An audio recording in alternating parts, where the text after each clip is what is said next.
ಮುಖ್ಯಮಂತ್ರಿ ಸಿದ್ದರಾಮಯ್ಯರವರ ನೇತೃತ್ವದಲ್ಲಿ ಕಲಬುರಗಿಯಲ್ಲಿ ನಡೆದ ಸಚಿವ ಸಂಪುಟ ಸಭೆಯಲ್ಲಿ ಕಲ್ಯಾಣ ಕರ್ನಾಟಕಕ್ಕೆ ಪ್ರತ್ಯೇಕ ಸಚಿವಾಲಯ ಸೇರಿದಂತೆ ಭರ್ಪೂರ್ ಕೊಡುಗೆ ನೀಡಲಾಗಿದೆ. ಒಟ್ಟು 56 ವಿಷಯಗಳ ಪೈಕಿ 46 ವಿಷಯಗಳು ಈ ಭಾಗಕ್ಕೆ ಸಂಬಂಧಿಸಲಾಗಿದ್ದು ಅನುಮೋದನೆ ಪಡೆಯಲಾಗಿದೆ ಎಂದು ಮುಖ್ಯಮಂತ್ರಿಗಳು ಹೇಳಿದ್ದೇ ಬಂತು. ಆದರೆ ಕಳೆದ ಒಂದು ವರ್ಷದಲ್ಲಿ ಹೇಳಿದ್ದರ ಪೈಕಿ ಬಹುತೇಕ ಬೆರಳೆಣಿಕೆಯಷ್ಟು ಕೆಲಸ ಮಾಡಿದ್ದು ಬಿಟ್ರೆ ಈ ಭಾಗದ ಅಭಿವೃದ್ಧಿಗೆ ಅನುಮೋದನೆ ನೀಡಿದ ಕೆಲಸಗಳು ಆಗಿಲ್ಲ ಎಂದು ಕರ್ನಾಟಕ ರಕ್ಷಣಾ ವೇದಿಕೆ ವತಿಯಿಂದ ಆರೋಪ ಮಾಡಿದ್ದಾರೆ. ಒಂದು ವರ್ಷ ಆಯ್ತು, ನಾಳೆ 19ನೇ ತಾರೀಕು ಮತ್ತೆ ಬರ್ತಾರ. ಯಾವ ಮುಖ್ಯಮಂತ್ರಿ ಯಾವ ಮುಖ್ಯಮಂತ್ರಿ ಧ್ವಜ ಏರಿಸ್ತೀರಿ ಬಂದು ಹೇಳೋಣ ನಮಗೆ ಏನ್ ಮಾಡಿರೋದು ಇಲ್ಲಿ ಧ್ವಜ ಏರಿಸ್ತೀರಿ? ಅದಕ್ಕೆ ಹೇಳ್ತಲ್ಲ 13 ತಿಂಗಳಿಗೆ ತಡವಾಗಿ ನಮ್ಗೆ ಸಿಕ್ಕಿತ್ತು ಈ ಸ್ವತಂತ್ರ. ಈ ನಿಜಾಮರ ಕಾಲದಿಂದ 1947ರಲ್ಲಿ ನಮ್ಗೆ ಸಿಕ್ಕರೆ ನಮ್ಮ ಕಲ್ಯಾಣ ಕರ್ನಾಟಕದ ಸಿಕ್ಕಿತ್ತು 13 ತಿಂಗಳ ತಡವಾಗಿ ಇವತ್ತು ಸಿಕ್ಕಿತ್ತು. ಯಾಕಂದ್ರೆ ಈ ಭಾಗದ ಸರ್ದಾರ್ ವಲ್ಲಭಾಯ್ ಪಟೇಲ್ ಅವರು ನಮ್ದು ಈ ಸ್ವತಂತ್ರ ಈ ಭಾಗ ಕೊಡಿಸಿದ್ರು. ಅವರೆಲ್ಲ ಹೋಮ್ ಮಿನಿಸ್ಟರ್ ಇದ್ರು ಅವಾಗ ಸೆಂಟ್ರಲ್ದಲ್ಲಿ, ಅವರೆಲ್ಲ ಫೈಟ್ ಮಾಡಿ ಕೇಂದ್ರ ಸರ್ಕಾರ ಮಾಡಿ ಕೊಡಿಸಿದ್ರು. ಒಳ್ಳೇದು ಆಗಲಿ, ಆದ್ರೆ ತಡವಾಗಿನ ನಮ್ಗೆ ಲೇಟ್ ಆಗ್ತಾ ಇದ್ದಲ್ಲ. ಅವಾಗ ಸಿಗಾಕಲ್ನ ತಡವಾಗಿ ಸಿಕ್ಕಿತ್ತು.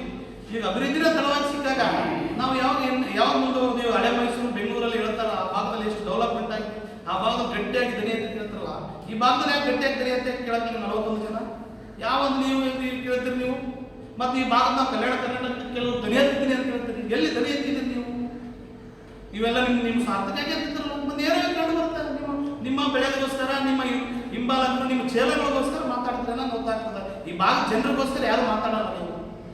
ಮತ್ತು ಸುಮಾರು ವಿಷಯಗಳನ್ನು ಅದರಲ್ಲಿ ಈ ಭಾಗದಲ್ಲಿ ಅಭಿವೃದ್ಧಿ ಆಗಬೇಕು. ಮತ್ತು ಕೃಷಿ ಪ್ರಕಾರ ಈ ಭಾಗದಲ್ಲಿ ಖಾಲಿ ಇರುವಂಥ ಎಲ್ಲ ಇಲಾಖೆಗಳಲ್ಲಿ ಆ ಭರ್ತಿ ಮಾಡ್ತೀವಿ ಅಂತೇಳಿ ಆ ಕ್ಯಾಬಿನೆಟ್ದಲ್ಲಿ ತಂದರು. ಮತ್ತು ಇನ್ನೊಂದು ವಿಷಯ ಏನಪ್ಪ ಅಂತಂದ್ರೆ ಈ ಭಾಗದಲ್ಲಿ ಗುಳೆ ಹೋಗೋದನ್ನು ತಪ್ಪಿಸಬೇಕಾಗಿದೆ. ಈ ಭಾಗದಲ್ಲಿ ಗುಳೆ ಹೋಗ್ತಾರೆ ನಿರಂತರವಾಗಿ ಅಂತೇಳಿ ಕೈಗಾರಿಕೆ ನೀತಿಯನ್ನು ತರಬೇಕಂತ ಕ್ಯಾಬಿನೆಟ್ದಲ್ಲಿ ಪಾಸ್ ಆಗಿದೆ. ಆದರೆ ಇಲ್ಲಿವರೆಗೂ ಅದಾಗಲಿಲ್ಲ. ಒಂದು ಬಸವ ಕಲ್ಯಾಣದಿಂದ ಹಿಡ್ಕೊಂಡು ಆಂಜನೇಯರ ಬೆಟ್ಟದವರೆಗೂ ಪ್ರವಾಸಿ ತಾಣಗಳು ಅಭಿವೃದ್ಧಿ ಮಾಡಬೇಕು ಅಂತೇಳಿ ಅದನ್ನು ತಂದರು. ಯಾಕಂತಂದ್ರೆ ಈ ಸುಮಾರು 46 ವಿಷಯಗಳು ಇದ್ದಾವೆ. ಎಲ್ಲ ವಿಷಯಗಳನ್ನು ಹೇಳೋಕ್ಕಾಗಲ್ಲ. ಕಾಪಿಗಳು ಎಲ್ಲ ವಾಟ್ಸಪ್ ಮಾಡ್ತಿರ್ಲಿಲ್ಲ, PDF ಇದೆ. ಈ ಪ್ರತಿಯೊಂದು ಕ್ಯಾಬಿನೆಟ್ದಲ್ಲಿ ತಗೊಂಡಂಥದ್ದು ಇದೆಲ್ಲ ಎಷ್ಟು ಪೇಜ್ಗಳಿದೆ, ಸುಮಾರು 34 ಪೇಜ್ ಆಗುತ್ತೆ ಈ ಕ್ಯಾಬಿನೆಟ್ದಲ್ಲಿ ಇರುವಂಥ ಪೇಜ್ಗಳಿಗೆಲ್ಲ. 2 ಕಾಪಿಗಳಿದೆ, ಇವೆರಡೂ ಅಲ್ಲೇ ಇದೆ. ನಮ್ಮ ಉದ್ದೇಶ ಏನಪ್ಪ ಅಂತಂದ್ರೆ ಈಗ ಬರುವಂಥ ನಾಳೆ 17ನೇ ತಾರೀಕಿಗೆ ಮಾನ್ಯ ಮುಖ್ಯಮಂತ್ರಿಗಳು ಕಲಬುರಗಿ ಬರ್ತಾರೆ. ಮುಖ್ಯಮಂತ್ರಿಗಳು 1 ವರ್ಷ ಕಳೆದರೂ ಕೂಡ ಈ ಕ್ಯಾಬಿನೆಟ್ನಲ್ಲಿ ತಗೊಳ್ಳುವಂಥ ತೀರ್ಮಾನಗಳು 46 ತೀರ್ಮಾನಗಳಲ್ಲಿ 2 ಅದರಲ್ಲಿ ಆಗಿದೆ. ಅದು ಆಗಿದೆ ಅಂದ್ರೆ ಚಾಲನೆ ಕೊಟ್ಟಿದ್ದಾರೆ, ಅದಕ್ಕೆ ಪೂರ್ತಿನೇ ಆಗಿಲ್ಲ. ಯಾವುದಪ್ಪ ಅಂದ್ರೆ ಪ್ರಜಾಸೇವ ಒಂದು ಆರೋಗ್ಯದಲ್ಲಿ ಪ್ರಾಥಮಿಕ ಆರೋಗ್ಯ ಇರುವಂಥವ್ರನ್ನ